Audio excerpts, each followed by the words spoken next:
Usually, we see more men cooking in restaurants than at home. But today, we've got Jason, and he's going to share us a recipe from South Africa. Welcome to another episode of Home Chefs on Sevenz TV. Now let's get to meet Jason and know about the recipe.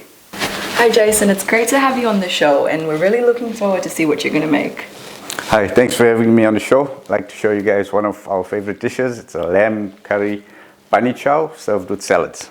Oh, we can't wait to see how you're going to make it.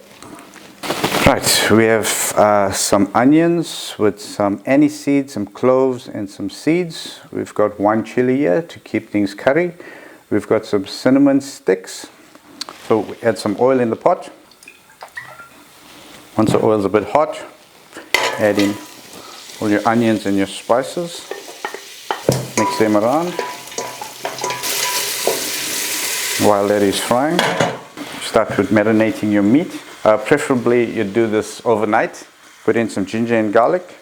So there's about 2 kgs of lamb, boneless lamb pieces with some marrow bones.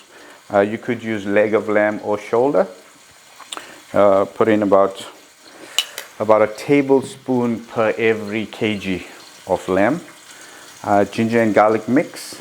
Then we got some masala. You can use some curry powder depending on what you like, different types of spices. I put in about a tablespoon per kg. We have some coriander powder. I normally put in about a tablespoon, and then also some cumin powder, also a tablespoon, about a teaspoon of salt. Just watch that the onions does not burn. Put in some olive oil, and then we mix.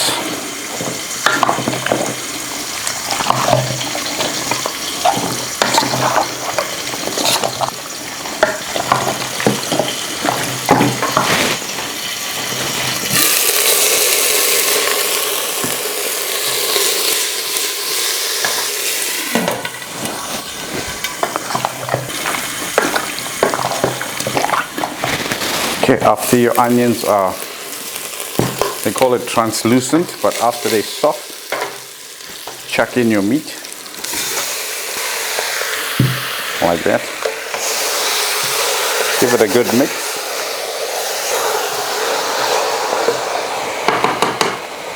And let it cook for about half an hour, stirring it, say, every 10 minutes.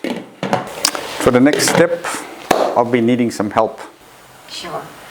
Hello. So we'll be needing some potatoes peeled, and we'll be chopping them up into smaller pieces. I'll be adding some curry leaves now, which is supposed to go in with the onions. Does she always help you, or how is it? Who does the most of the cooking? So we share the cooking. I cook very seldomly nowadays that I have the business, but usually it used to be like 50-50. That's right. Yep. Normally I do the cooking during the week, and my husband does the weekend. Yeah. And normally we don't have a lot of curry in the house because the wife is Persian, and we have kind of a mixed infusion of Persian and South African food. Yeah, we do. So who would you say is the better cook? I guess my husband wants me to answer this. That's right? Yeah, and we know the answer. Yeah. So do you want to say the answer?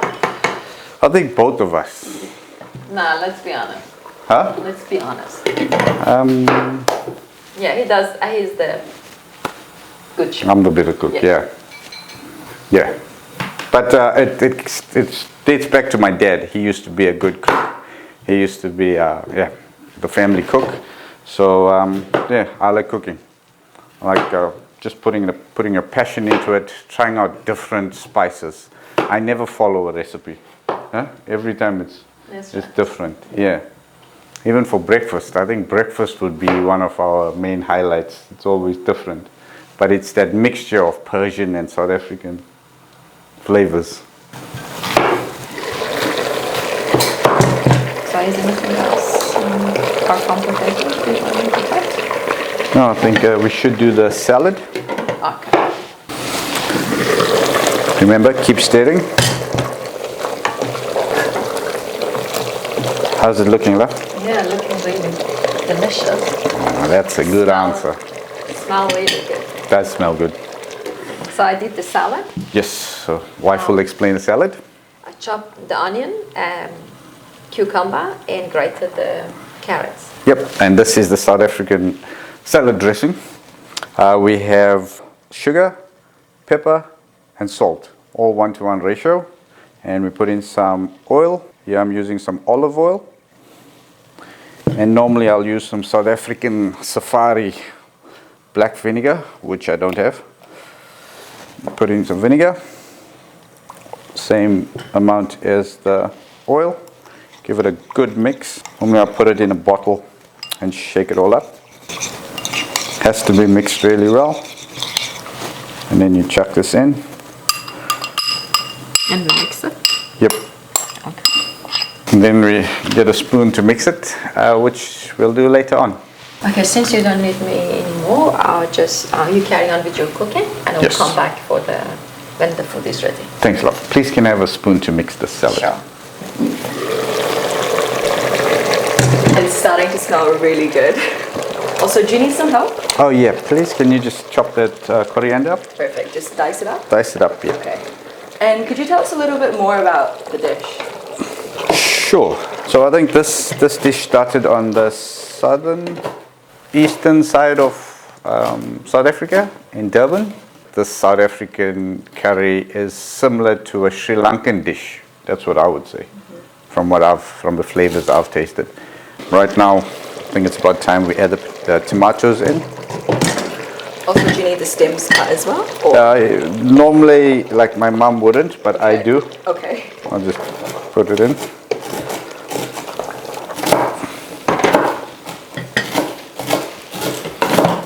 So let that cook for about 10 minutes, and after that we put the potatoes in. Good job cutting there. You're probably a vegetarian. How'd you guess that? So the way you chop. There we go. Good job. Thank you. So now that the tomatoes have cooked and the gravy is a bit thicker, we can add our potatoes.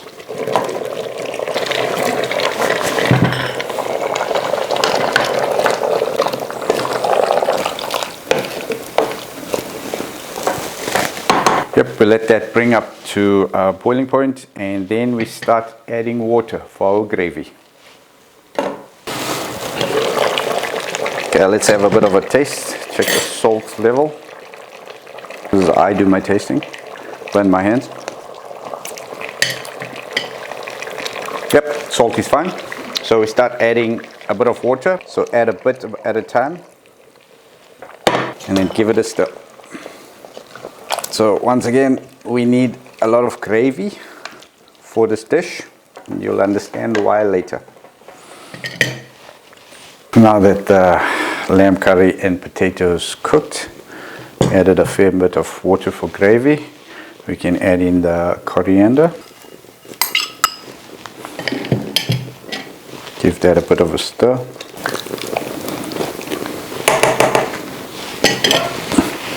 Let that settle for a bit. While that is settling, let's start preparing the bunny chow. We take a loaf of unsliced bread. We like to use white unsliced.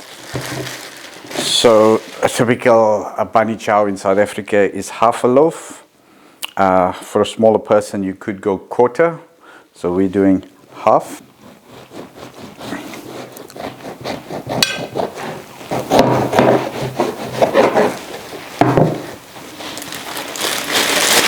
So you take the loaf of bread, you cut out a bit on the center. I'll leave about 20 mils, about 2 centimeters from the sides. Make sure your hands are clean. Take out the center. There. Let me take some of the curry.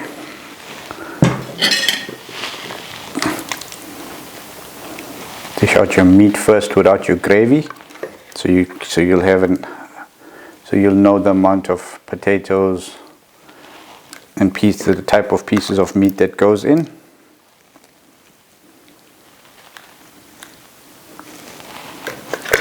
Make sure you get a generous amount of potato. Get your gravy. Chuck in extra meat. Once again, bit of gravy. Take your soft piece of bread, put it in the center. Normally we'd have a brown piece of paper and it folds up so it softens up the bread. Take your salad, have your piece of salad.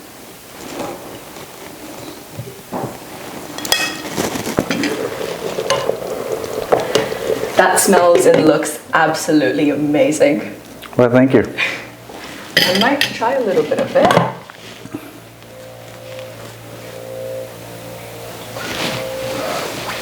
It's really good. Has so many flavors, and it was amazing to watch you cook as well. So make sure you guys keep an eye out for more such exciting episodes like this on Sevenz TV. Until next time, this is Bharati signing out.